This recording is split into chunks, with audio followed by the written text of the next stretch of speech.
So I get to talk to you today about one of my favorite topics, which is food. And I'm guessing that's a topic that hopefully interests you as well if you're here today. And, pretty much a festival or a conference like this, we talk about food in a roundabout way the whole time, right? Whether it's gardening or you watch a chicken butchering demo or the pig processing. So really homesteading revolves around food. But today we're going to take it really tactical and really practical into your kitchen and trying to help you take all of these ideas. I'm sure you're full of excitement. You have so much inspiration right now. But now we're going to go, okay, great. How do we put it into our everyday meals, into our weeknight suppers? How do we make this happen?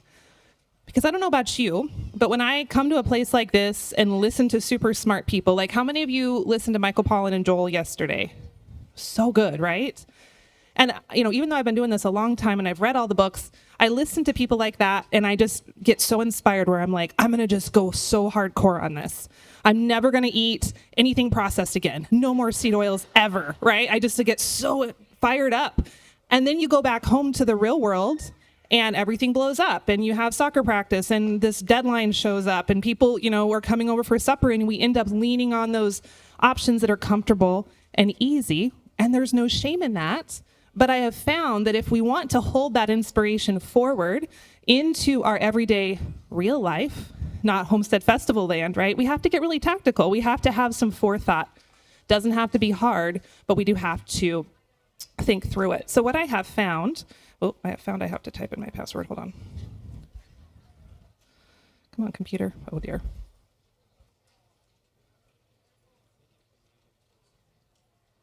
Okay. Yeah. No, it won't let me go offline. It's all right. Okay. Technology, guys.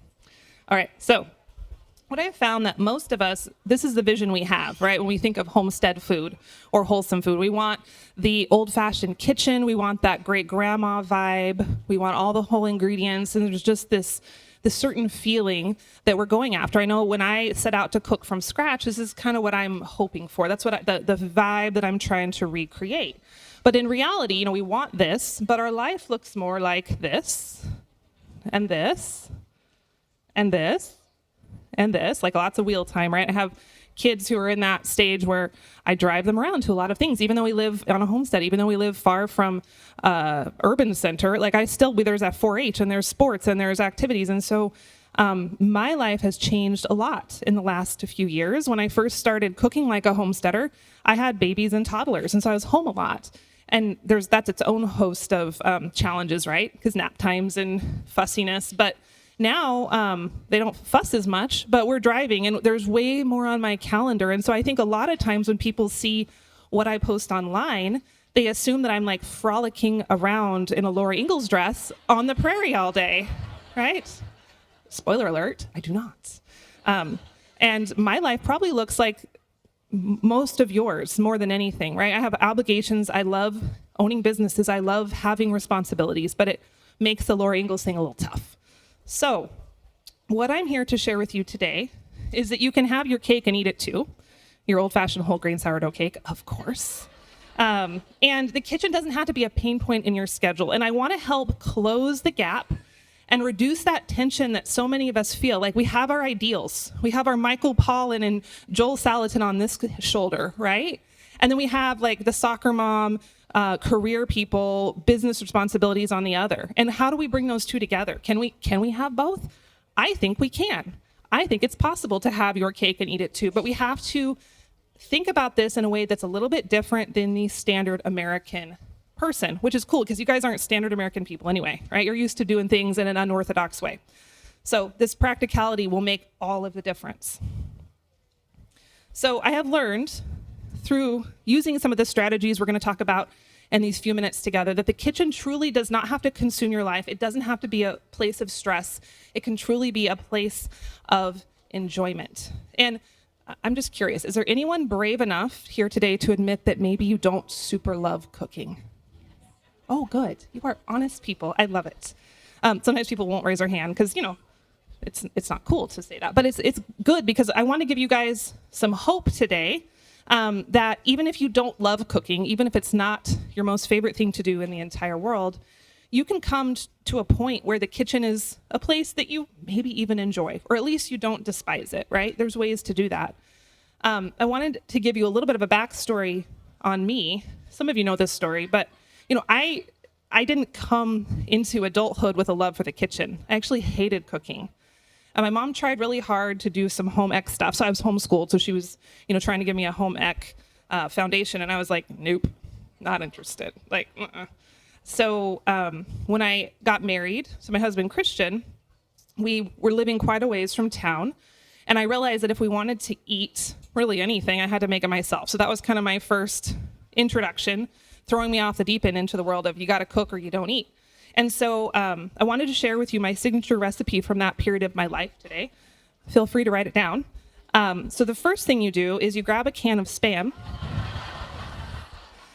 and you shred it. That's the secret sauce. You got to shred it. You combine it with shredded cheese, pre-shredded from the store, of course, with the cornstarch in it or the wood pulp or whatever it is.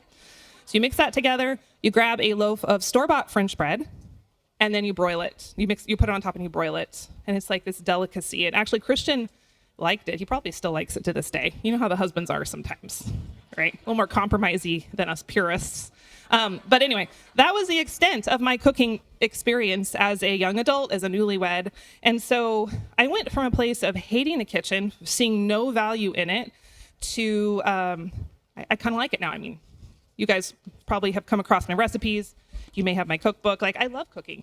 I have not only found that it makes me feel better physically to eat better food that I'm cooking, but I just love the dopamine that I get from the kitchen, right? It can be a place of creation and curiosity.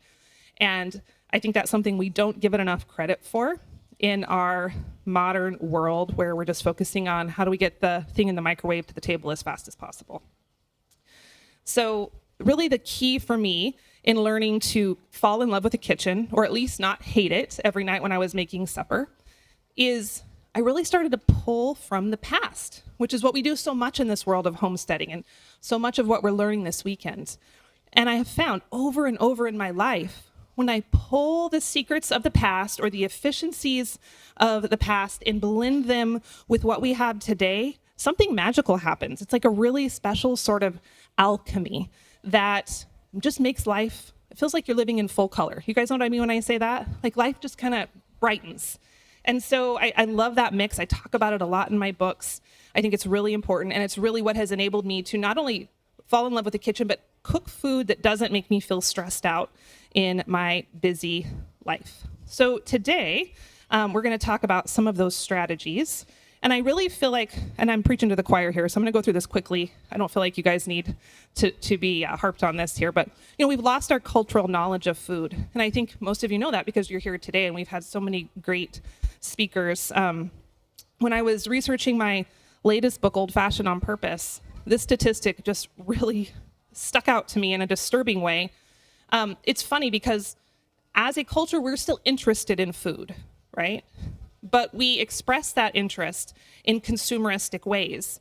And we actually, the data shows we spend more time watching others cook on TV, and I say we, it's like cultural, probably not you guys as much, right? But we spend more time watching others cook than actually cooking ourselves, which I find fascinating because our human attraction towards food is still there, right? It's very primal, it's still there. We're just expressing it in a way that's not fulfilling and it's not serving us. So it's really easy to flip that script. We still have that desire to have a connection to food. We can just take it down a different path. The data also show that Americans spend less than 37 minutes per day, that's all 3 meals combined, in the kitchen, and that includes prep and cleanup. So when you do the math, that's not very much, right? That's like a microwave. And maybe you even turn off the microwave before it hits. You guys ever do that? It's like counting down, you're like, I cannot wait the last 5 seconds. Opening the door, right? So that's mostly some microwaving and maybe a little bit of dish doing or throwing the plastic containers in the trash. And to me, I see that as a problem. And, I've gone the rounds with people online on this before because people say all sorts of things when I start talking about these fanciful food ideas. They say it's not realistic, that busy people can't do it, that not everyone can afford to buy healthy food. I get that one a lot, which we're going to address that today. Or just why bother? Like, why do I need to care about this? because I don't have to care about it, right? There's McDonald's on every corner. You can get TV dinners and you can get everything processed and pre-made. Why bother? And I think it's worth bothering over because food is truly the foundation of everything. And when we are not connected to our food, it leads to an incredible disconnect across all areas of our life, right? Within our communities, within our own body, and being able to listen to our body telling us what it needs, to the soil and to nature and to the people around us. One of the most primal things you can do to connect with someone is to eat with them. And when we're discounting the importance of that, everything kind of falls apart. So that's why I'm such an evangelist for food and good food and preparing food with your own two hands and the magic that brings. Reviving our kitchens is one of the most important old-fashioned things we can do. You're getting the foundations for that here today, and we're going to take it to the next level through the next few minutes. So I'm really bad about promoting my own books, so doing this because the lovely Homestead Living booth is selling the books today, and I'll be over there signing after our talk. So I'm just putting this in here now because if I leave it till the end, I will totally forget. So I'll head over there as soon as we're done here today if you don't have a copy of the cookbook yet. All right, we ready for the first of the three pillars? So we're going to go through three pillars today of an old-fashioned kitchen and how we can take these principles and bring them into our life in a way that doesn't make us feel like we're losing our minds. So the first one is making over our ingredients. So my grandmother, my maternal grandmother, was an incredible cook. And most of my food memories revolve around her and her kitchen. Isn't it funny how some of those memories that are just our core always revolve around food in some way? It tells us a lot, doesn't it? And so I still remember as a little girl, she passed away when I was 9, but I can still remember the smell of her kitchen and the feel of her kitchen. And she would make the most incredible roast beef dinners on Saturday nights with, melt in your mouth roast, the gravy, the little baby carrots, the mashed potatoes. It was so comforting, and I still remember what it tasted like. So when I finally started to have an interest in real food again, or for the first time rather, as a young adult, we were going home to visit my parents in Idaho, and I said, "Hey Mom, make sure you have all of Grandma Rising's recipes out so I can look at them when I come home," because I've been kind of awakening to this for the first time.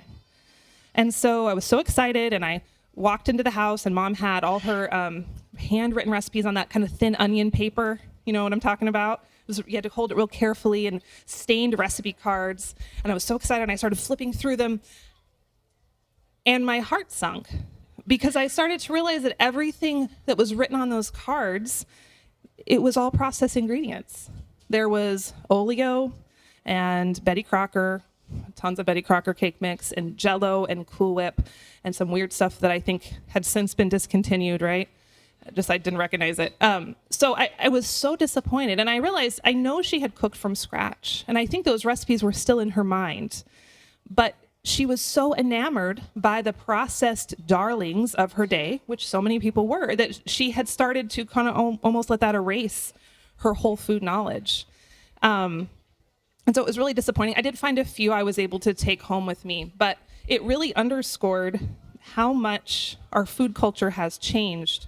We've really lost that ability to take ingredients and to transform them into food. Have you heard the term ingredient house? Have you seen the memes online? Where it's like, oh my gosh, my mom just went grocery shopping and all there are ingredients to eat. It's like, yeah, that's a Homestead crew, right? That's what we do. We buy ingredients and we take those ingredients and we turn them into sustenance.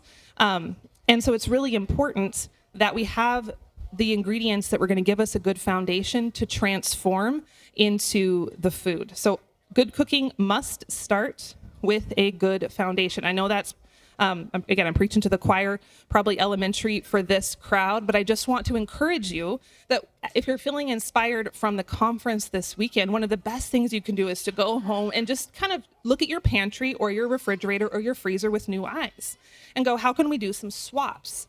And this isn't an all or nothing thing. This isn't an all at once thing, but just making some simple swaps and giving yourself the foundation is going to make your day-to-day cooking ventures a lot easier. So I have what I call the PURE formula. It's an acronym. I'm not a purist, right? If you guys follow me online, you know that I'm not about the guilt and shame or being a purist when it comes to food. I have no shame in eating fast food once in a while. I have no shame, if I'm at someone's house and they feed me a pile with Cool Whip and Jell-O pudding mix, I'm going to eat it, right? Like, it's not useful to me to be snobby, and that's more damaging to relationships than anything. So I'm not a purist. But I know that if I can eat 80% of the time, we're eating at home, we're eating pretty good, we're eating whole foods, we're eating unprocessed, we're eating stuff that we grew, then I have a little leeway if I'm out and about to be able to maintain relationships with maybe not so great food. And I don't sweat that. I just do not. I don't think that's worth my time. Stress will kill you just as fast as seed oils. So we got to be really careful with that, right? All right, so let's go through this. A few of the benchmarks that I look for when I'm stocking my pantry with ingredients. So the first one, we've heard this before, pronounceable, right? And now it depends on reading levels too, right? So, and here's to say there's a little nuance here, because there are some whole ingredients that are completely benign and fine that have weird names. So we don't want to get stuck up on this too much. But when it's like monosodium dihydroxide, we know that's not something from the earth. That's not something we could produce in our kitchens. I like what Michael Pollan was saying yesterday. If you're not able to make it at home, then let's kind of look at it with a little bit more discernment and decide if we're really going to put that in our bodies. So pronounceable is a good rule of thumb to start with if you're just getting into this ingredient swap idea.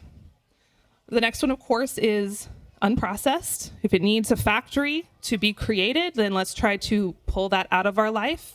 That's where we're going to get into trouble. I loved, again, not to steal all of Michael's thunder, but I loved his point about ultra-processed foods. And for those of you who weren't able to sit in on that talk yesterday, he was talking about some studies where I think they'd done it with rats and with people, but they gave the rats a set of food, 2 sets of food actually, and they both had the exact same scientific nutrients. So the nutrients were the same. If you had broken it down with equipment, it would be the same ratios. However, one set of ingredients or one set of foods was ultra-processed versions of those nutrients, and one was whole versions of those nutrients. And with the humans and with the rats, the people who ate the whole versions had a better outcome time and time again than those who ate the processed version. So, so often, especially if you're looking at dietary advice from our lovely government organizations, they're telling us it's fine. Don't worry about it. Just look at the big breakdowns of the fat and the carbs and the protein. Well, and that's a little piece of it, right? There's so much more going on at that molecular level that I don't even think we fully understand yet. And so you don't have to understand every bit of the science. Just know if you're going from the earth, food from the earth is going to be getting you so much further ahead than something that's ultra processed from a factory. The R stands for respectful. It's like Joel talking about honoring the pigness of the pig or the chickenness of the chicken. And so we can get ingredients that are whole from the earth, but sometimes they're not grown in ways that are mindful of the being itself or the soil it was grown in. And so especially even on our homestead, as we're growing our own food, it's possible to raise chickens on your homestead or even things in your garden that are not raised optimally for what they need from their environment. So it's not something that I worried about a lot at the beginning, and I don't recommend it brand new beginning homesteaders who are feeling really overwhelmed, really hyper-focused on this. But as you mature into your homesteading journey, start to think, okay, is this carrot I'm growing, is it actually feeding the soil as it feeds me, or am I taking things out? Am I always extracting, or am I also putting back? And it's something I think about a lot, especially as I'm growing the food to fit into our pantry. And then the E stands for entire. I'm looking at the foods in my pantry or my fridge or my freezer and going, is it a single ingredient? Is it whole? And time again, science shows us that when we start to extract from the foodstuffs, things get wonky. I think about the example of fruit juice. It's pretty ubiquitous in our culture, right? So you have, a glass of apple juice is basically almost the same as drinking a Coke. It's just sugar. It's just empty sugar, and our body processes it like it would process a Coke. But if we eat an apple, we have the fiber and all of the other pieces in there that balance that out, and our body extracts the sugar in a slower way, and our body treats it very differently. And so I think about that a lot. Not that I never have apple juice, but it's not something I'm going to have as an everyday part of my diet. Another one, as an example that I love, are whole grains. I still use all-purpose flour sometimes. I have it in my house, and I think sometimes all-purpose sourdough is just delicious. But I've also started to learn the difference in how our body breaks down whole grain flours versus all-purpose flours when we consume it. And it's a really big difference.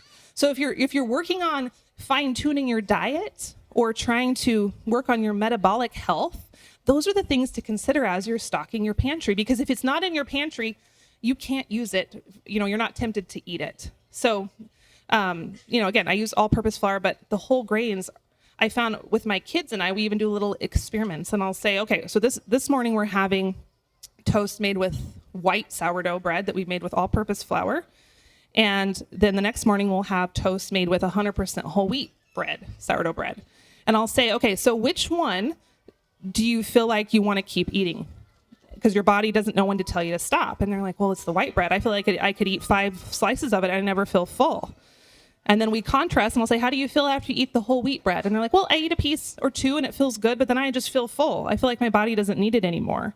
And it's just like helping them get into tune with how our body is processing the whole ingredient versus the ingredients that have been extracted. And so, again, think about that a lot when I am working in the pantry stocking area of my homestead. So I don't know. Oh, this isn't super helpful. I have this pantry list, and I was hoping it'd be a little bigger for you to take a photo of. So I don't know if you probably can't, but it's in the cookbook if you have the cookbook. Sorry. You know what? We have some versions of this online. If you guys email me or message me on Instagram, I can get you a picture of this later. So, but I find that I kind of have a running pantry list, and that's what I keep stocked at all times, and that prevents a lot of grocery store trips for me. I like to go to the grocery store once or twice a month, and by I mean my husband goes to the grocery store once or twice a month. I don't love going every week, even if I can help it. And so the way I do that, because everyone's like, how do you even do that? I have to go to the grocery store every 3 days. Well, I have a really well-stocked pantry. We have our upstairs pantry that's connected to the kitchen, and it's not a beautiful big walk-in pantry. It's a bunch of cabinets and stuff stuffed in various places. And then I have my overflow pantry in the basement. We have an unfinished room in the basement, and I have 5-gallon food-grade buckets, and I store dry beans and rice and whole wheat berries, coconut oil, some different unrefined cane sugars, honey, peanut butter, all that down there. So I buy, if you were to see me at Costco or whatever, you'd think I'd have 20 children because I have so much in the cart, but I don't go very often. And so I have no issue with keeping a lot of food on hand. And I think that can make such a huge difference in not only your grocery budget, helps you save money, but it also just prevents that decision fatigue. Have you guys heard that term before? The famous Steve Jobs example. I think about it all the time where they say, I don't know if it's true, I'm assuming it is, they say Steve Jobs wore the same t-shirt and pants every day. Not the same exact t-shirt, but like the same version of the t-shirt every day.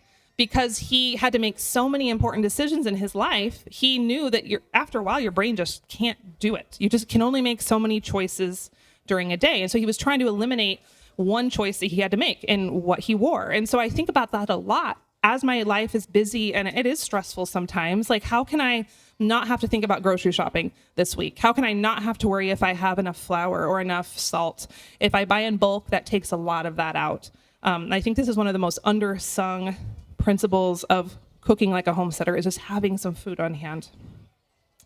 I also want to talk a minute about this principle I like to call good, better, best. Because let's face it, there can be a little bit of shame and guilt in the world of eating real food. Have you guys ever felt that before? Or you feel like you watch someone online, you're like, I don't eat as good as she does, or I don't cook as much as she does. And you can get really down on yourself, and it's really easy to discount the good changes that you are making. Another thing that I see is that people will listen to influencers or people on social media and think so much about the ideal that they forget to look at the good enough that's right in front of them.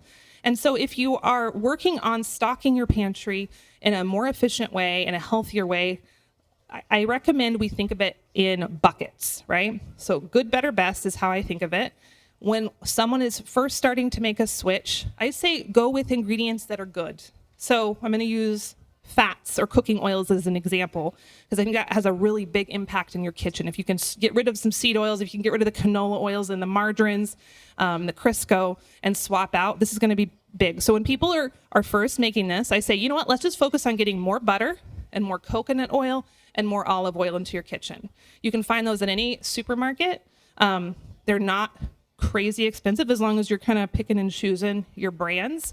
And that's going to help teach you how to use those oils and those fats instead of the others. And then as you get a little more savvy, you start to enter the world of real food more and you find your alternative grocery options. Then we can up-level a little bit. We can look for organic versions of those ingredients. We can maybe look for grass-fed butter, where it's going to be nice and bright yellow or bright orange. We can look for unrefined coconut oils, have a little more nutrient value. We can look for organic olive oils or even just a higher quality. Actually, a lot of olive oils in the supermarkets have been adulterated.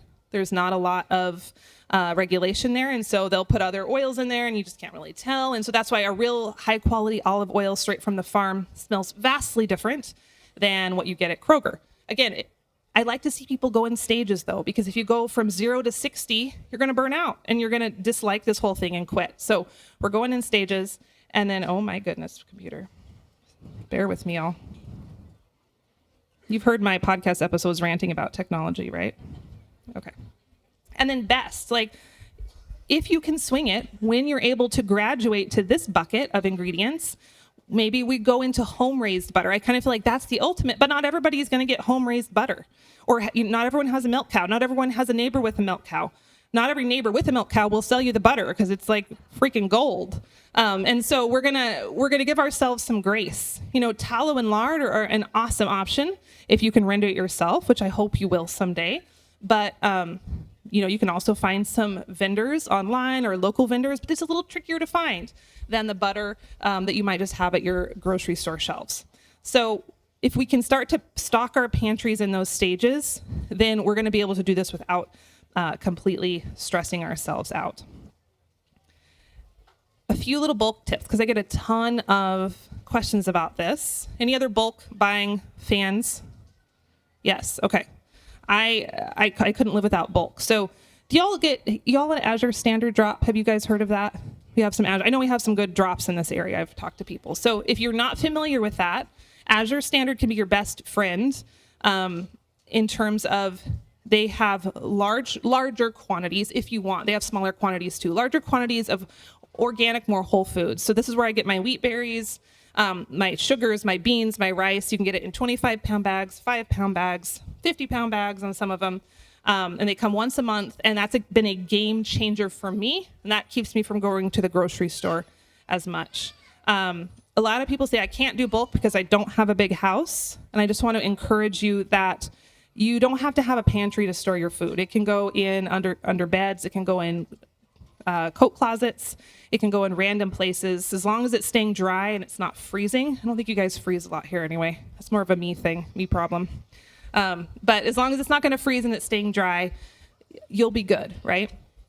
And then buy with friends is another option if you want the bulk pricing. I know grocery prices are a huge pain point for so many of us right now, is that things just go up and they rarely come down. So find a bulk supplier, buy with friends, and maybe you don't have to keep that 50 pounds of wheat, but you can split that up and still get that price savings. All right, so pillar number 2, I call it prep with a purpose. And I say prep not so much like prepper, although it would potentially fit into that bucket as well. But more just like as we're preparing our food on a weekly basis, how can we do that in a way that gives us a little bit of a leg up throughout the week? So back in my early days, I really tended towards an all or nothing personality. Shocking, right? I'm a little bit better now, but I tended to go from 0 to 60 in everything I did. And so when I first started to become more aware of the problems with industrial foods, I decided I was completely done. I was going to never buy them or eat them again. And so I'll never forget the day we had an outing that weekend, and I needed to take a sack lunch. And so back in my previous life, I would have taken a sandwich on some store-bought bread with bologna and some chips and whatever. And I decided, that's unacceptable. I'm never eating that stuff again. And so I'm like, I'm going to make every component of this sack lunch from scratch. All me. And so I had to start 2 days before, right? And I needed lunch meat, and I knew that, making a lunch meat loaf was pretty hard, and I didn't have a meat slicer. So I'm like, I'm just going to make a roast, and we'll slice it up into homemade lunch meat. And then the bread, I wasn't going to use white flour because who would do that? And so I'm like, it's going to be whole wheat, 100% home ground sourdough sandwich bread. So I started that. And then the cheese, cheddar's pretty tough to make in 2 days, basically impossible. So I was like, we'll do mozzarella, because I knew how to make mozzarella. And then the crowning glory was the dessert, because I decided I was going to make brownies, but not with regular flour, because that's what a novice would do. I decided I would make them with black beans. Have you ever done that before? Yeah. So we packaged up the sack lunch. I was feeling very proud, and we got to the venue and opened it up. It was real bad, y'all. It was real bad. So the bread, if you've ever made unknowingly 100% whole wheat sandwich bread, it kind of chokes you when it goes down. And then the roast was super rough, or not rough, tough. I didn't know how to make a good roast at that point, so it was rubbery. On the choking bread, it was not a good combo. The only saving grace was that the mozzarella was weeping a lot, which mozzarella tends to do. So it made everything a little soggy, so, it helped get it down. But wasn't great. And then the brownies. My husband requested that I never make them again, because if I did, we may be talking about divorce. It was that bad. He is still traumatized. Every time I make brownies to this day, he's like, what's in those brownies? So, people still, they're like, what's your recipe for black bean brownies? I'm like, did you not just hear the story? I do not have a recipe. I will not do that to you in your marriage. Anyway, so cooking the old-fashioned way doesn't have to consume your whole life, because that was really, as traumatic as that lunch was, it was also exhausting. No one can do that. You cannot spend 2 days making a packed lunch or sack lunch, even if it's good. We don't have that luxury. We have responsibilities, and we have kids, and we have jobs, and we have schedules. And, as much as I love to preach the simple life, my life is actually complex, as I would imagine most of yours is. And I don't hate that. There's pieces of that I love. I get to pick and choose that complexity, but I kind of like it. So I've had to learn that, how we weave those things together.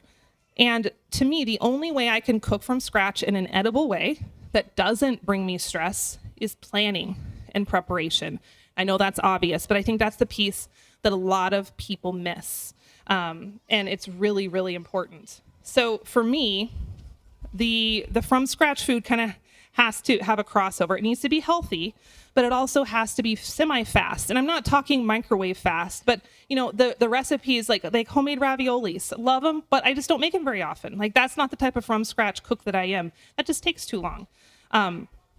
And you don't have to spend that 3 days in the kitchen to get a meal that your family will eat and that will be much better for you than the processed options. So I have another framework for you. It's called the LAST framework, again, another acronym. So let's walk through this, because there's some points where I think that a lot of us, especially me in my past life, really missed when I was starting to come into the from scratch world. So the first one is something I'm still working on to this day in various areas of my life, and it's this concept of letting things be easy, which there's a little nuance here, because some of you, if you've listened to my podcast, you hear me talk about doing hard things, right? It's hard, but it's good, and choosing your hard. And I still firmly hold true to that. And there are many, many areas of my life that are indeed hard, and I lean into those, and I try not to run from them. The problem with people like us, you and I, is that sometimes we can get a little addicted to hard. You guys ever notice that about yourself? It's really easy to let it happen. And I think on one hand, it's kind of admirable, because the rest of society is running towards ease and convenience. But intense personalities, and most of you here are probably borderline like that, because you're at a homesteading festival. We tend to think that hard means worthy. Sometimes it does, sometimes it doesn't. And I have found that there are places in my life where I feel like if it's too easy, I shy away because I feel like it's not worthwhile. And it's sometimes making my life more complicated. So there are times where we can just let things be easy. If you need a meal for your family on a Wednesday night, you don't have to necessarily grind it out and make homemade noodles and a homemade pesto sauce and homemade bread with a garden salad. You could just eat a snack plate from some stuff you had canned in the winter and put a few pieces of cheese and some lunch meat, homemade lunch meat, of course, on the plate. So, let it be easy. And I think about this a lot, and I recite this to myself a lot, and I chew on this a lot because I feel like it's really easy to get into that puritanical, if I'm not sweating and bleeding, it doesn't count. And that doesn't have to be that way in the kitchen. I also think it's kind of funny. I'm just going to pick on some internet culture for a minute. Not anyone in particular, but there's this trend of women in beautiful kitchens wearing beautiful dresses, making extremely complicated food. And it does wonderfully on Instagram because social media operates on extremes. And on one hand, I think it's cool because they're doing interesting things. It's fun to watch. But on the other hand, I think it's given us this idea that from scratch food has to be extremely complicated. There was one woman in particular, I don't even know what her name is, but she was making homemade Cocoa Puffs, hand rolling each Cocoa Puff. I've never done that. I never will do that. I don't recommend you do that. It's a great Instagram video, but you don't need to make homemade Cocoa Puffs, y'all. That's not what we're talking about, right? So let it be easy. And remember, you don't have to suffer for your homemade, your from scratch food to count. This doesn't have to be complicated. The A stands for appliances. You know that I love old-fashioned things. That's kind of my whole shtick with my platform, but I'm not afraid to weave in some appliances. And so there are many, many days when appliances save my life. And so there was actually a day a couple weeks ago. What did we eat, Mesa? We had, I used the Instant Pot. What did you remember? I think I had a roast I had put a roast in the crock pot. And then I realized I needed a side, and I had been running back and forth into town all day. We have the little soda fountain, and so it needed me for a while. Then I came home, and then I had to go pick up a kid from an activity, and I came home, and I'd been watering in the middle of it, and doing all the millions of things in the middle of it. And I had the roast in the crock pot. I leaned on that in the morning, and then it was 4:00, and I'm like, I need a side. I don't have time to do the potato peeling thing. And so I'm like, rice. I get my rice in big bags from Azure Standard. It's in a bucket in my basement. I threw a couple cups of rice and some broth and butter in the Instant Pot. I pushed the button. I went out, worked out for a little bit, came back in, and the rice was ready. And that's not cheating. I hope y'all know that's not cheating. That sometimes is the only way, if we are committed to whole foods, we can really make it happen. So lean on your appliances.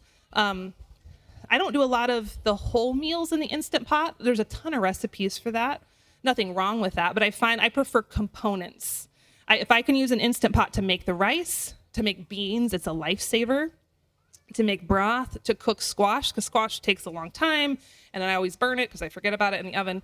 So if you can use it for those little things, that's a component that's going to be ready, and you don't have to think about it.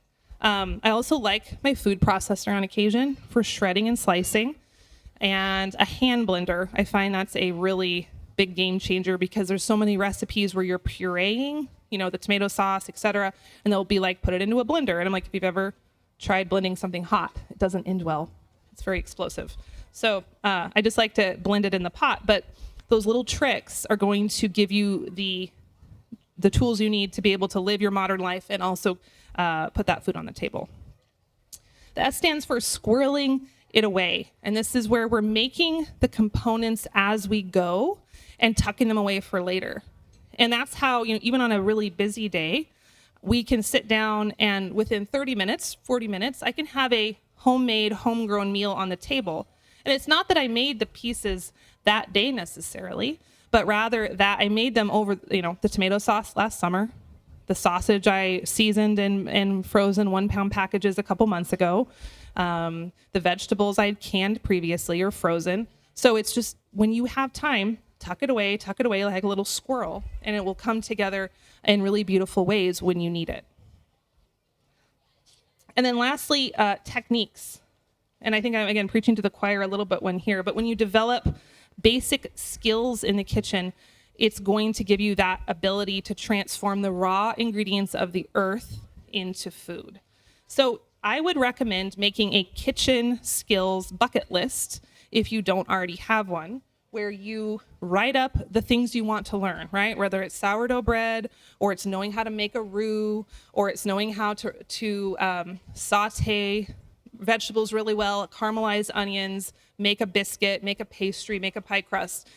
You learn that once and it will pay off in spades over and over and over again. And the cool thing about the internet, as much as I dog on the internet, like that's the most amazing way to learn that if you don't have a family member in your life to pass those skills down to you. And most of us don't, right? My grandmother, who loved to cook, died when I was 9. I never got to learn her techniques. My mom didn't really love it. And so the internet has filled in that missing link so people like you and I can continue that legacy. And I had a really interesting conversation with someone the other day, because I've always said that I was starting from scratch because I don't have a rich legacy of homesteaders. You guys ever, is anyone here in that boat where you didn't necessarily have, a lot of us, right? Maybe you didn't have the story of the 5th generation or the 7th generation farmer or homesteader. And I've always said, I'm 1st generation. And someone's like, well, maybe that's actually not true. Maybe there was just a little blip in the timeline during that post-World War II generation. They let it go, but people like you and I, we're just picking it back up. So this beautiful ribbon, the tapestry of legacy, is still there. It just has a little hole, and we're just going to pick right back up and keep on trucking. And I like that mental image a whole lot better. And I think that's the case for so many of us. It's in your past, it's in your legacy. We're just picking back up the torch, and here we go. And believe it or not, the internet can help us do that. As much as I dog on the internet, it's a good thing sometimes when you're trying to learn how to make a roux. All right, and my last pillar here in how we can bring old-fashioned techniques into our kitchen, and this is one I've really been playing with a lot lately, and I'm having a lot of fun with it. Go recipe-free, kind of. And it's kind of funny for me to say that because I do write recipes, and I have a book with recipes. So I'm not anti-recipe, don't get me wrong. But I find that a lot of us are constantly asking for permission in the kitchen. It's kind of this weird thing, like we subconsciously do it, like we're so used to, and I say we, I'm not necessarily you guys, more culture. We're so trained to look for an authority figure in our life, to tell us what to do, that I think sometimes we accidentally do it in the kitchen. And I see it a lot when I'm publishing recipes online. People will immediately comment, can I use fine salt instead of coarse salt? Sure. Well, could I use apples instead of strawberries here? I don't know. Try it. Can I use whole wheat flour instead of all-purpose flour? Maybe. Like, people are constantly asking for permission, and I don't mind that. Like, those don't bother me. But I'm like, what if you just listen to your gut? What if you followed your cook's intuition? And when we look at how our ancestors cooked, because I'm always going back and saying, what did they do? What did they do? Most of them didn't use recipes, or they used them very infrequently. I have this little book called The Cookbook of Leftovers. I think it was written in 1914. It was in my grandmother's estate, and it just cracks me up. I don't know if you can see it, but there's this, there's many recipes in there that are kind of funny, but this one's called Patty Pan Pies. And it says, cut any remnants of baked or boiled lamb or mutton. And then it proceeds to just give some rough estimates, and my favorite part is, come back. Bake in rather a moderate oven for half an hour. I don't know what that is, but right? They did. They didn't need someone to tell them exact temperatures. And so what I'm asking you to lean into is you're building your pantry, you're prepping more, you're squirreling the food away, is listen to your intuition in your kitchen a little bit more. Maybe you don't have to have a perfect recipe at all times, and you don't have to ask for permission all the time either. Sometimes you can live on the edge. And that's where it gets really fun, and you start to develop those skills in a whole new way when you're experimenting. And you might even come up with new recipes. You might come up with something groundbreaking, but I just think that's a really empowering place to be. So how I would recommend, if you want to go recipe-free, it's kind of silly to have a recipe for going recipe-free, but here's the rough. I needed a slide, guys. So here's the rough skeleton. So just start with an idea. So for example, last week I knew I wanted to make empanadas. I was experimenting with some dough. I'll tell you a little bit more about that in a minute. So I knew I had the dough, but I was like, what do I put in the empanadas? I don't have the traditional stuff, and I didn't really have time to go make it really fancy. So I just opened the fridge. I had a couple cups of taco meat, like seasoned ground beef from the night before. I had some mashed potatoes from 3 nights prior, and I had a half a cup of homemade queso. So I'm like, well, here goes nothing. So I put it all in a pot. I added some cumin, some of those more traditional spices, made my empanada dough, pastry dough, and, did the little pocket fold over thing, baked it. It was so good. Like, I've never seen a recipe for mashed potatoes, queso, and taco meat, but the kids thought it was like brilliant.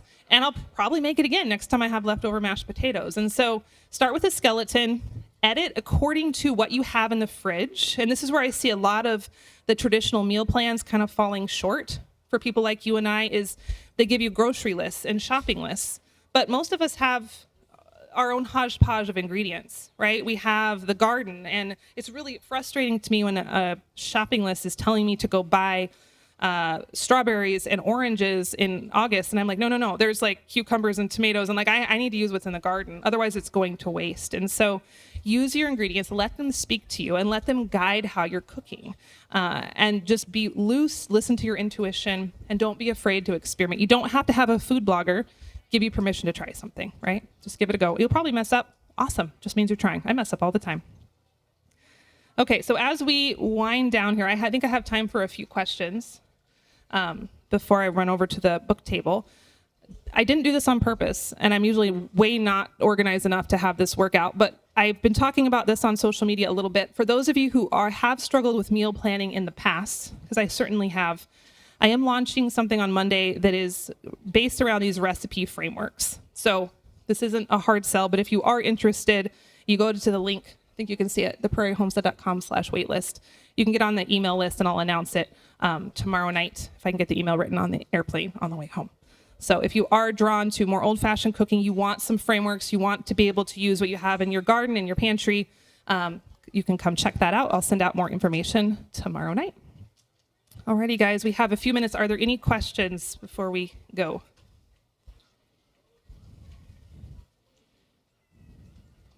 No? Oh, okay. Yeah, there you are. Sorry.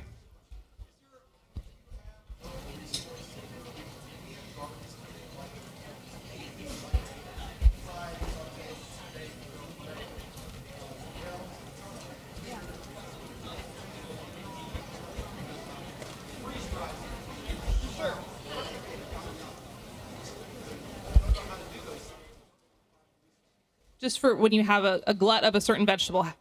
Yeah, anything. Okay. Yeah, so great question. He's like, when you have a abundance of a certain vegetable, zucchini, cucumbers, where do you learn, like, is there a library of 150 things to do with that vegetable? I wish there was. That's kind of part of the reason I've been working on this meal framework thing, to figure out how to help people get more creative. Honestly, I either go to Google or Pinterest, and I'll just type in zucchini, things to do with zucchini. A lot of them will be repetitive, but if you go through enough of the little list sickles, you can usually find some ideas that are a little more revolutionary, or at least I can find, okay, fried zucchini, I'm going to dig deeper into that, and then I'll do some more Googling. Do I know of anybody that makes good lunch meat? I do not. Like, I've seen different recipes. They usually involve more like complicated techniques that as a home cook, I'm like, not worth it. But that's a great question. Does anybody else know about good lunch meat creator? No? Maybe that's your calling. Maybe that's the next big business idea. Lunch meat. There you go. Nobody take his idea, okay? All right. Was there another question that I see? Yes, ma'am.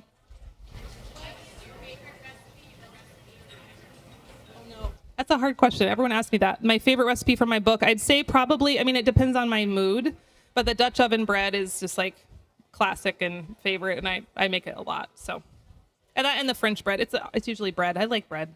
So one of those. Yeah. So, anyone else that I miss? Yes.